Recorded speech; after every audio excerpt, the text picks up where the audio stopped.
The fourth historical fact, which any critical historical hypothesis concerning the fate of Jesus of Nazareth has to explain is this, is the very origin of the disciples' belief that God had raised Jesus of Nazareth from the dead. What do you mean? It's an indisputable historical datum, again acknowledged by all New Testament historians, that the early followers of Jesus sincerely and suddenly came to believe that God had raised Jesus from the dead. Now, how do you explain the origin of this extraordinary belief? This belief is so un-Jewish. According to Jewish thinking, Messiah was not supposed to be executed. He was supposed to establish David's throne in Jerusalem. The crucifixion of Jesus was a catastrophe for these early disciples. It would be impossible for them to continue to believe that Jesus was Messiah, confronted with his crucifixion and burial in the tomb. Secondly, Jewish beliefs about the afterlife precluded anyone's rising from the dead to glory and immortality before the general resurrection at the end of the world.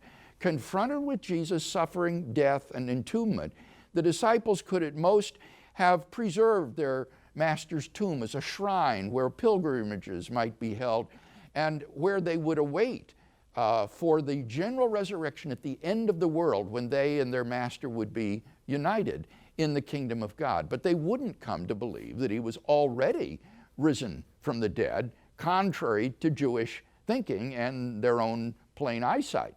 And yet it's indisputable that these early disciples did come to believe that God had raised Jesus from the dead despite every predisposition to the contrary. It seems to me that the best explanation for this extraordinary transformation in the disciples is the one that they gave.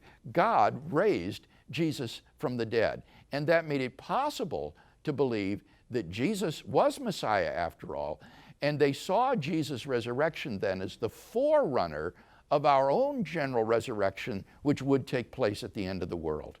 So we've seen that there are four facts which are generally acknowledged by the historical community today.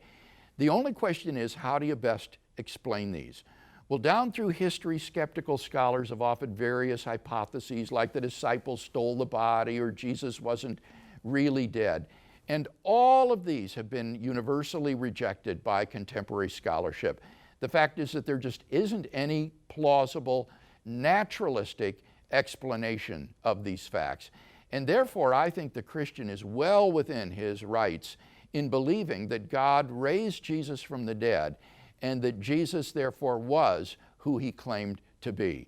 We saw that Jesus' crucifixion was instigated for his blasphemous claims to be the Messiah, the Son of God, the Son of Man.